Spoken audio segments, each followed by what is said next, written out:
I feel like in the world of finance, because there are crazy things like derivatives and options trading, and now we have this whole other world of cryptocurrency, that it can become overwhelming pretty quickly. But what I'm here to tell you is once you understand the foundational pieces, then 80% of what you think you need to know after that is actually not for you, especially as we start to answer some of the questions today. It's going to help people really understand, like, what do you focus on? What do you pay attention to? And what's no longer for you? And then all of a sudden you free up space. You don't have as much stress. You don't feel overwhelmed. You don't feel like you have to trust someone and hand your money over. You can start to trust yourself because you have the basic foundation. Money can be complicated. Let a nerd help you. We're here to demystify the complex nature of money by getting you answers from financial nerds and whiz kids. Welcome to Ask the Money Nerds, a weekly segment of the Wealth Labs podcast where we answer your most pressing money questions. Are you wondering what to do with your savings? Have you been setting money aside but not sure what to do next? How do you start? What are the best ways to protect your cash and yet find ways to grow it?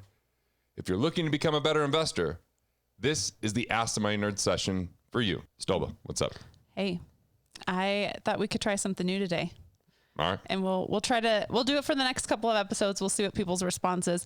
But since this is a show about understanding finances on a deeper level, I thought we could do a word of the day and help people understand some of the financial words that they may. It's about understanding finances at a level where you can start really enjoying your life and create a much better life because money's not in the way and it becomes more of an ally rather than a foe. Yes, right? I like that. Well said. Well said. So I just figured I have two words actually. So word of the day times two because they go hand in hand, but annual percentage rate, APR. Okay.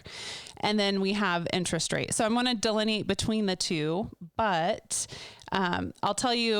I'll just give you the definition that I have. And then if you want to add something to it, you can. So annual percentage rate, APR, is the yearly cost of a loan, including all interest and fees. The total amount of interest paid is based upon the amount of the original loan, and it represents the actual cost of borrowing. Right. Good. Mm-hmm. Okay. And then interest rate represents the cost of borrowing money. So I think one of the things when we're building our financial literacy, increasing our competence. So when we walk into a bank to get a loan or we're applying for a credit card, we really understand what is being outlined in the contract. I think that's really good. So we have more power over our money and our situation. So is there anything you want to add to those? Yeah. So let's say that you have a life insurance policy and you can either pay monthly or annually. Mm-hmm. When you pay annually, you're like, oh, cool. That's a 3% discount. Yeah. But it's actually a little bit more than that because you're making payments every single month. Mm-hmm. Right. And the balance should be going down each month. So you should only be paying interest on what's left over. Yeah. But because it's charged on the whole amount, essentially, this is kind of the delineation between APR and interest rate. So it's actually a bigger impact and savings to pay up front. But there's also opportunity cost. Yes. What else could you do with that money? What rate of return would you get? So as we start to understand finance, like cost of money is such a huge concept, which is what's your highest cost to borrow? Or what's your best sustainable rate of return? And that's your cost of money because we're always paying interest, whether you pay cash and forfeit the right to earn it. Yeah. When I understood this, it changed my life. It really did. It's a simple concept, but it really has profound impacts on our finances. I feel like in the world of finance, because there are crazy things like derivatives and options trading, and now we have this whole other world of cryptocurrency, that it can become overwhelming pretty quickly. But what I'm here to tell you is once you understand the foundational pieces, then 80% of what you think you need to know after that is actually not for you, especially as we start to answer some of the questions today. It's going to help people really understand, like, what do you focus on? What do you pay attention to? And what's no longer for you? And then all of a sudden you free up space. You don't have as much stress. You don't feel overwhelmed. You don't feel like you have to trust someone and hand your money over. You can start to trust yourself because you have the basic foundation. So that's where I want to take them. Yes. Okay. So let's get into Palumi's question. This person says, I recently found your channel and I'm enjoying your content. I'm 24 years old, a recent graduate, and I just started my second job out of school. The first job was at the beginning of the year and I got laid off after 4 months because of COVID. During the down times when I didn't have a job, I started researching how I could invest the little savings I had acquired from the first job. Everything is still sitting in my account, and I'm afraid that now that I have a new job, I will relax and just keep saving without growing my money. What would your advice be to a recent graduate who has little savings, the advice in terms of investing, starting a business, and just life principles? So the first thing is, I think making more money is the first objective. So how do you contribute to the bottom line of the organization that you're at? How do you get bonuses? How do you create upside potential? And if you can figure that out, there's a lot more possibility for you. Second is really dialing in how to keep more of what you make. So paying less in interest, paying less in insurance costs without losing coverage, or, you know, making sure that you don't have hidden fees or commissions or those kind of things. And then really investing in yourself as far as your skill sets, as far as your main competencies that make the biggest difference in the world, which are going to relate to that first thing of making more money, and then focus on becoming a better investor. But to be a better investor, it's really about focus more than it is diversification. Most people just kind of get to the point where like, well, I don't really know how to invest, so I just need to find an advisor. I'm just going to hand my money over to them. I'm going to save it every single month because I'm in it for the long haul. And people just invest early, often, and always. And what they end up finding out is the results aren't quite what they anticipated. Even if the average return is a certain amount, by the time they account for volatility and fees, and life happens along the way that you might need access to it. Or unfortunately, some people are investing, but then they have really high interest rates. And so they're actually moving backwards to a certain degree because their interest rates are higher than their investments. So what I really think is important is that we figure out how to focus instead of diversify.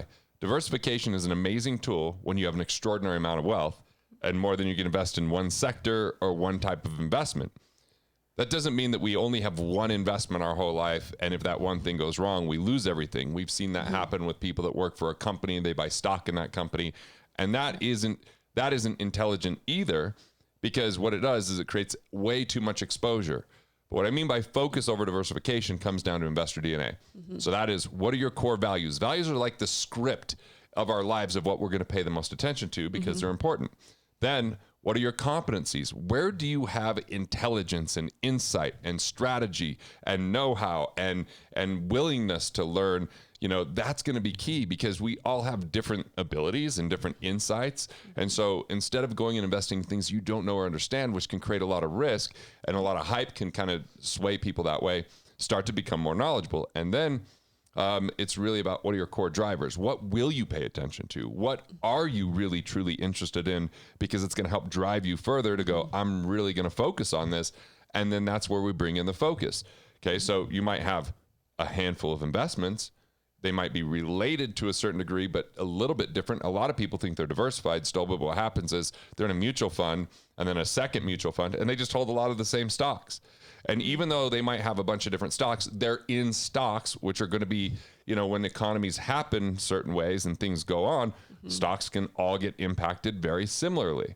So I don't really see that as a diversification strategy. It's a diversification strategy. And when we prematurely diversify before we understand what we're invested in or what makes the most sense to us, it creates problems. So for me, I think there's a focus of one of three assets for people moving forward, but it does require a higher degree of involvement up front to create a better income stream over time. And one is real estate, which I don't prefer. I don't like dealing with property management and maintenance and banks and attorneys. It's just like, it's all the stuff that's not really enjoyable, and spreadsheets.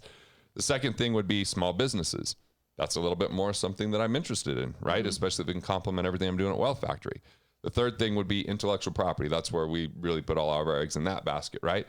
And, you know, I'm creating on a consistent basis. It's very engaging and enjoyable and profitable. So it's almost like picking one of those three lanes. And then even in that, there's multiple facets and factors. Real estate could be fix and flip. It could be, you know, renting on residential real estate or commercial real estate, or it could be fractionalized ownership or doing seller financing or auctions, or, I mean, there's just so many different options within that.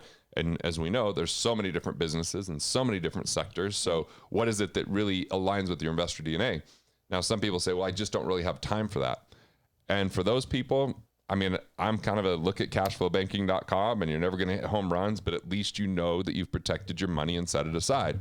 If you're not willing to spend the time, do not allocate the money and watch things go bad and then be frustrated about it, because it's just not what it's been purported to be. So can I go back to one of the things that you said at the very beginning of the conversation about suggesting, hey, talk with your company and see how you can be entrepreneurial and how you can provide greater value. You know, with the companies that you own, that's a really easy conversation. We're small, and that, you know, people have direct access to the people that are in charge, and you know. Yeah. And there's space for creativity and bringing your own skill sets to the table. Now, if someone works for a larger corporation, or maybe they are somewhere in between and the there two. are certain jobs that'd be a little bit hard to create upside potential. Like Right. you don't want to necessarily create upside potential in some service organizations that might be, you know, like more about like treating crisis or something like that. So do you have any suggestions on like how an employee could initiate those conversations? Like if they see that there is a possibility of having upside potential, or that their employer is open to those kinds of conversations, how would you suggest this person or others listening could start that conversation? Well, you and I, like, I've made a post one day and we got 400 to 500 comments on this post, which I never post on Facebook. I was like, wow, there's a lot of interest for people to have a curriculum around money, business, emotional IQ, and all the things that we don't really learn in school. Yeah. And, you know, I was like, I just don't have the capacity for it. Even though I'm interested, it's not really what my main initiatives are. But you have a background in teaching. And so we just started this conversation about what if you were to lead it, help build it. I'm involved in it, but I'm not taking charge of it. There could be some upside potential for you. And so that was a perfect type of conversation. Yes, we're a smaller organization, but bigger organizations have more to gain in a lot of ways. Maybe there's massive inefficiency and someone can identify that inefficiency and improve it and get a small percentage. And so the question is, who is it that can actually make those decisions, or take it to the person that make the decisions that you could say, hey, I don't want to be an owner.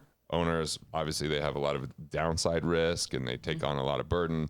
But I would love upside potential as I contribute to the bottom line. Yeah. And so it begins with whoever you know best at the organization, even if they're not the one in charge, to initiate that conversation. And then if that organization's not interested, well, you either move on or move up. That's the thing. So you can't just stay trapped and wish things are different and then blame them and get frustrated and angry. That's not healthy. You've got to look for a different organization. And as you invest in yourself, as you become more irreplaceable because you're really honing in your skills, you're adding way more value than you take. Well, there's always room for those type of people in organizations. So yeah. I'm thinking back to a little segment that you do in our workshops when we were doing them in person, where you have every participant say, like, you know, what's your goal? What does this mean to you? How does this change your day to day? And that framework of a conversation might be helpful as someone's entering into this type of conversation. Yeah. You know, like, this is what it means to me as, you know, a valued employee, and this is how it changes the company or adds value to what we're already doing and expands the vision and the work that is being done here. So, well, I don't know if you're familiar with my 5-step relationship transformation conversation. I don't know if I remember the details of it. It's really, really helpful for difficult conversations. And some people, this might be concerning. So, so the 5 steps are: number 1, when you approach someone for a tough conversation, you always acknowledge the asset that they are. Yeah. Like, what can you authentically appreciate about them? Number 2, you address any liabilities that you've brought to the table. Like, sorry, I didn't bring this to you earlier. This has been something that's been on my mind that I've been afraid to approach, but you actually take responsibility for the things that made it, is why you're having the conversation. And the third is you actually lay out the situation at hand. I would love to get paid based upon upside potential. And then whatever it is, and then you just say, so what would you do if you're in my shoes? And let them help co-create the solution for you. Yeah. I would talk to this person, or you're in the right place right now. And then step 4 is, if you've come up with solutions, reiterate those solutions and create the plan of what to move forward with. And number 5 is, if things were a little bit, whether they were great or even uneasy, 24 to 48 hours later, you get back in a meeting or on a phone call and say, hey, I brought up a pretty important conversation the other day. Might have caught you by surprise. Is there anything that came up for you? And you just listen. So if there's anything you need to go back over, you kind of get it all out there. Yeah. But you don't just leave it lingering. So that's kind of, and I do that for tough conversations that are like, this is a firing, or this is a situation where we are not seeing eye to eye, or it's creating issues. So I mean, I think that part of this homeschooling curriculum that you and I are talking about is learning how to speak, learning how to write, and learning how to communicate, especially the tough conversations, because that's how we get a lot further in life, Right. rather than resentment and frustration and complaining from afar. Yeah. Yeah. I think a big stepping stone in being able to communicate is being able to express our wants and our needs and even our setbacks in a way that is effective. Right. So back to the question at hand, I would be looking for cash flowing type of investments. What are the cash flowing types of investments that are out there? and especially ones that you could learn about or know about. And it's fine to utilize experts, but make sure you're utilizing them, not relying on them. When we rely, there's no personal responsibility. There's no accountability. There's just blame. And also, we get involved in things without enough information because we're just so-called trusting the experts. But they may be more salespeople than they are actual experts. And they may be paid on a transaction, which means it's always a good time to do the transaction, hard for them to talk you out of paying them money or commission. So we got to be a little bit careful about that. And this is something that it's okay to take a little bit of time with. Yes. We don't have to rush in and allocate the money, because I like the capitalization theory of when you have cash and opportunities come, you can capitalize, right? Instead of always investing, it goes down, you start getting frustrated, you get concerned, but then the opportunities are coming and you don't have the cash for it because you'd have to cash out and you're worried about that loss, or maybe it's in a retirement plan. So there's going to be plenty of opportunity coming up, and we still have a little bit of time at the time of this recording. Yes. So don't rush, be intelligent about it. And if you're not going to put a lot of attention at cashflowbanking.com. Now, if you want to know more about how to make more money and keep more money, budgetingsucks.com, because we're giving what we can on the video. There's limited time. If you want to read more, it's a very small investment. I think you get the audiobook and the book for like $7 or something like that. But I mean, I worked on that for years. I think it's an awesome book that we definitely need to get out there. So, yeah. Okay. Any final thoughts? Did you have top 3 places where wealth will be? Yeah, that was really real estate, small businesses, and then intellectual property. So, well, that's a wrap for this question. Want to continue the path to be a better investor? Make sure that you're not losing money and taking too much risk? Well, click here and learn about strengths vesting.